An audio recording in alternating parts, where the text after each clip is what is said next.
Student, তোমরা যারা ক্যালকাটা ইউনিভার্সিটির আন্ডারে 4 সেমিস্টার ইতিহাস অনার্স কোর্সের ছাত্রছাত্রী আছো, তোমাদের জন্য আজকে ক্লাস খুবই গুরুত্বপূর্ণ। আজকে ক্লাসে তোমাদের ডিএসসিসি 7 পেপার অর্থাৎ হিস্ট্রি অফ ইন্ডিয়া 1206 থেকে 1526 এই পেপারের লাস্ট মিনিট সাজেশান এবং মক টেস্টের প্রশ্নপত্র নিয়ে আলোচনা করব।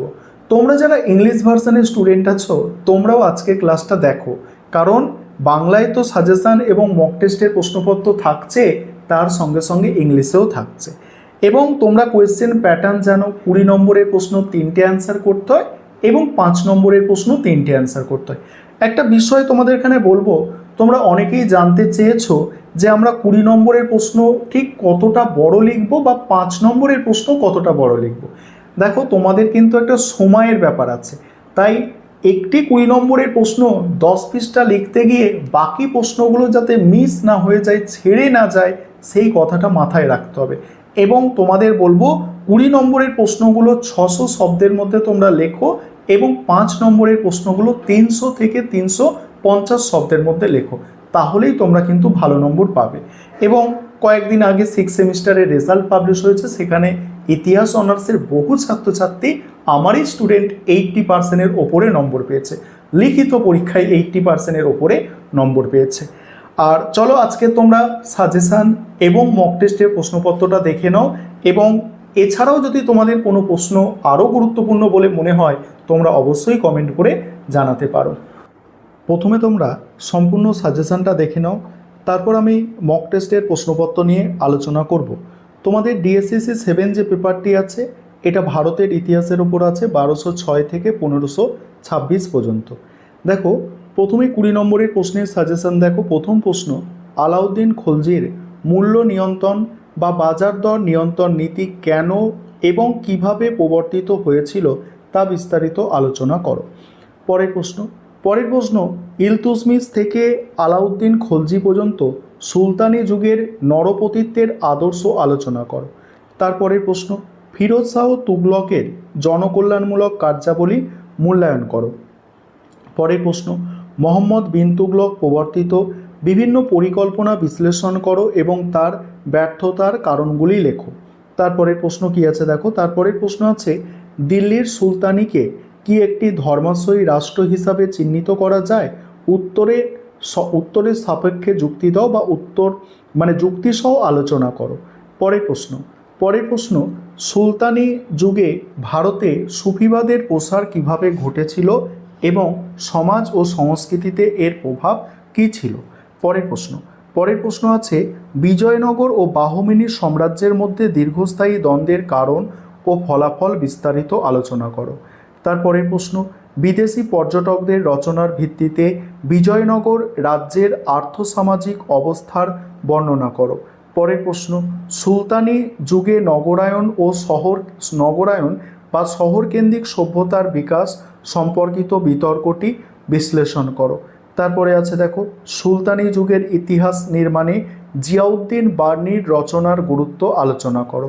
তারপরের প্রশ্ন, ইলতুৎমিশকে কেন দিল্লি সুলতানির প্রকৃত প্রতিষ্ঠাতা বলা হয়, তার রাজত্বকালের প্রধান কৃতিত্ব আলোচনা করো। তারপরে নায়াঙ্কার ব্যবস্থার উল্লেখ সহ বিজয়নগর সাম্রাজ্যের অর্থনীতি ও সমাজ ব্যবস্থা পর্যালোচনা করো।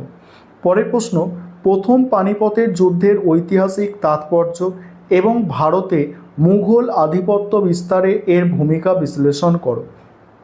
এবার 5 নম্বরের প্রশ্ন আছে দেখো। প্রথম প্রশ্ন, গিয়াসউদ্দিন বলবনের রাজতান্ত্রিক আদর্শ বা রক্ত লৌহ নীতি বলতে কী বোঝো? পরের প্রশ্ন হচ্ছে, সুলতানি যুগে ইকতা ব্যবস্থার প্রধান বৈশিষ্ট্যগুলি কী ছিল? তারপরের প্রশ্ন আছে, খলজি বিপ্লব বলতে কী বোঝো, এর তাৎপর্য কী ছিল? নেক্সট আছে, সুলতান রাজিয়ার পতনের কারণগুলি সংক্ষেপে আলোচনা করো। পরের প্রশ্ন, মোহাম্মদ বিন তুগলক কেন রাজধানী স্থানান্তর করেছিল? পরের প্রশ্ন আছে, বাংলার স্বাধীন সুলতানির প্রতিষ্ঠাতা রূপে শামসুদ্দিন ইলিয়াস শাহের ভূমিকা সংক্ষেপে লেখো। পরের প্রশ্ন, হুসেন শাহের আমলে বাংলার সাংস্কৃতিক বিকাশ বিবৃত করো। তারপরের প্রশ্ন, মামুদ গাওয়ান কে ছিলেন এবং বাহমিনী রাজ্যে তার অবদান কী ছিল? নেক্সট আছে সুলতানি যুগের স্থাপত্যের প্রধান বৈশিষ্ট্যগুলি সংক্ষেপে আলোচনা করো। পরের প্রশ্ন, ভক্তি আন্দোলনের প্রধান বৈশিষ্ট্য এবং সমাজে এর প্রভাব সংক্ষেপে লেখো। তারপরের প্রশ্ন, আলাউদ্দিন খলজির দাক্ষিণাত্য নীতির মূল বৈশিষ্ট্য কী ছিল।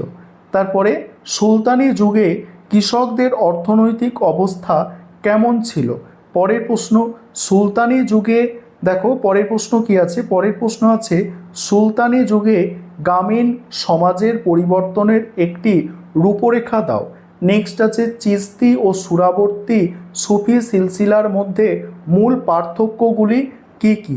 তারপরে পরে হচ্ছে প্রথম পানিপথের যুদ্ধের ফলাফল সংক্ষেপে আলোচনা করো।